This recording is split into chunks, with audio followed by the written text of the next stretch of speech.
Hey everybody, it's Jason Blaha here. It's time for another coffee chat. Some of my coffee there. Of course, you guys can see kind of my messy office a little bit better here. All right, there's the forearm shot. It's still cold this morning in here. So, thought I would chat with you guys today because this topic has come up. A few people have said, why have you been talking about lean gains? I thought lean gains weren't possible. Also, why is your diet flip-flopped? And I want people to be clear that my diet's not flip-flopping. I'm just changing what I'm doing when I go from a clean bulk to a cut. It's called adjusting what you're doing on your diet to compensate for bulking versus cutting. But let's talk about that because people noted, myself, other people who know me in my life, that when this summer got here and I had been bulking for an entire year, some of them were like, you look leaner. And I don't know that I really was.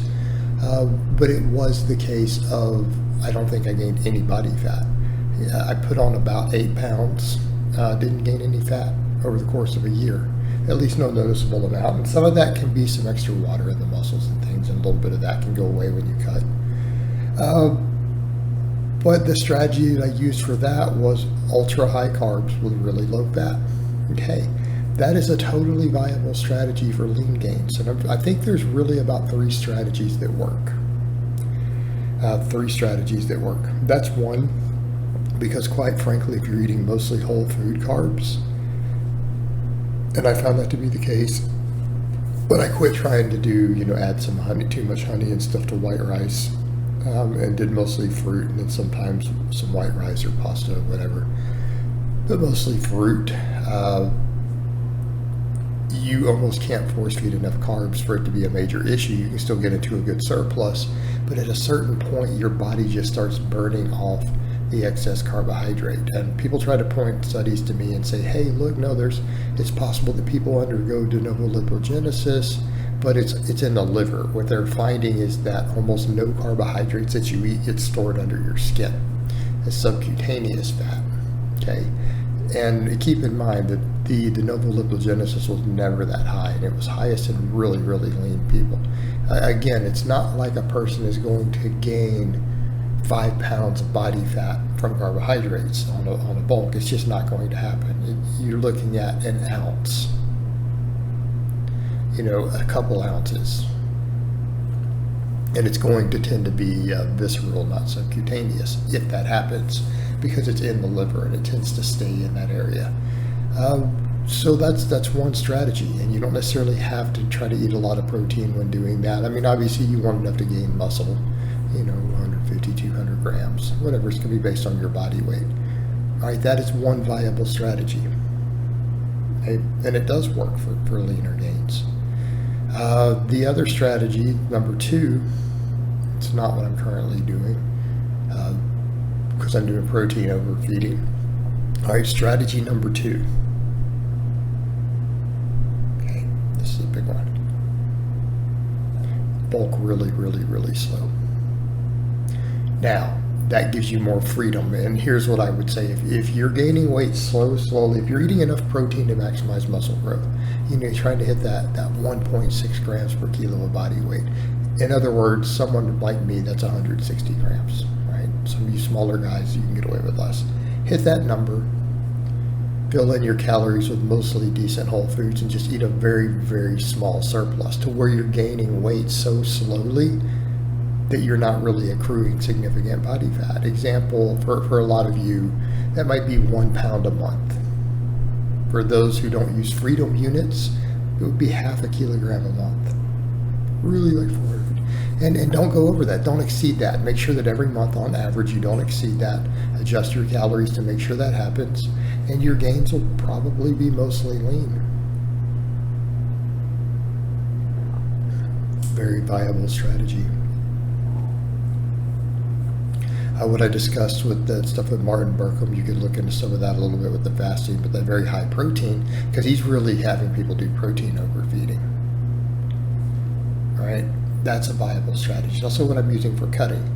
For someone like me, my energy turnover is so high that it's actually difficult when protein overfeeding. If I'm eating only whole foods and I'm protein overfeeding, for me, I'm trying to always go above 300 grams.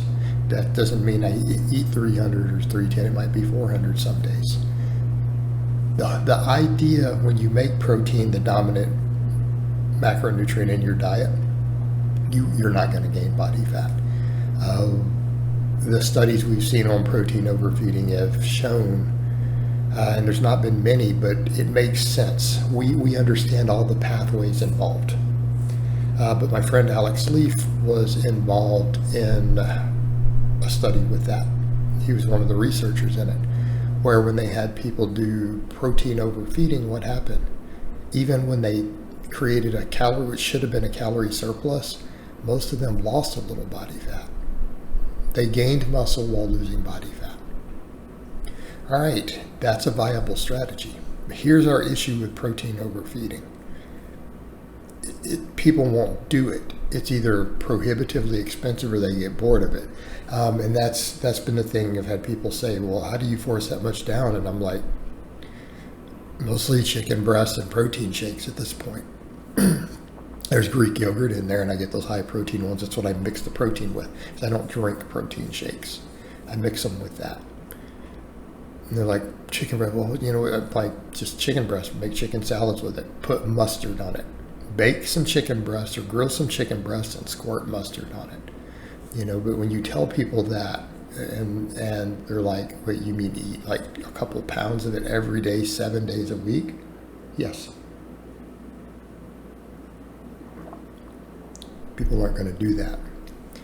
I'm not saying everyone won't. I'm not saying there won't be some people who will. People will make excuses. Like it's always going to be, well, I just can't get that much chicken in. I'm like, you can't cook 20 pounds of chicken at the start of the week and have it ready.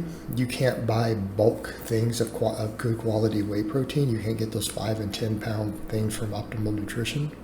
Tell me you can't. You can't do that. That's your strategy. That's your strategy. And then if you're struggling to really get enough calories, then that's where clean fats come in handy. Peanut butter and things. If you can't get enough calories and the scale starts dropping if you do this too much, because that's what's going to oftentimes happen. All right, but that is a viable strategy, because even if your body goes back and forth between bulking and cutting a little bit, you may not even need to think in those phases. If you continue to do that and just adjust a little, oh man, my calories are too low, I'm dropping weight, I don't want to be dropping weight, add more peanut butter and healthy fats in to get there, what's going to happen? You're going to just recomposition over time, even if your weight goes up or down a little bit. That's a viable strategy. Now, the thing to remember with all these strategies, short of maybe the really high carb overfeeding that I recommended, is the gains are going to be slow. All right, gains will be slow, but you're not going to gain significant fat. And if you're looking at the long term, especially the protein overfeeding one, I think that's one it's a viable strategy for people who are chasing good body composition and good physique year round. That is probably the most viable of the strategies. And for me, because I'm finding it comfortable to do while cutting right now, I may just continue that trend. It may get to a point of where I do something like that and just add more peanut butter in and eat a lot more healthy fats. And I'm eating a decent amount of those now if I need to get the calories up. But the thing is, you don't really seem to gain body fat.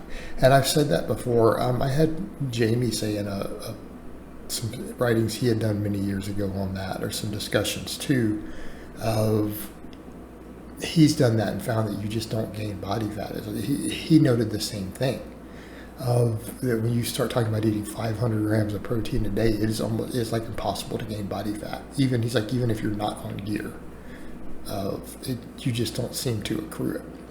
And there's probably a degree of truth to that. If we look at those protein overfeeding studies, that would make sense. Because what did they find? Almost everyone they studied gained muscle and lost fat. Now, granted, they were working out. Okay, so that's a viable strategy for lean gains, even though you may not always necessarily be in a dedicated bulk or cut. It's probably the most successful recomposition approach to dieting.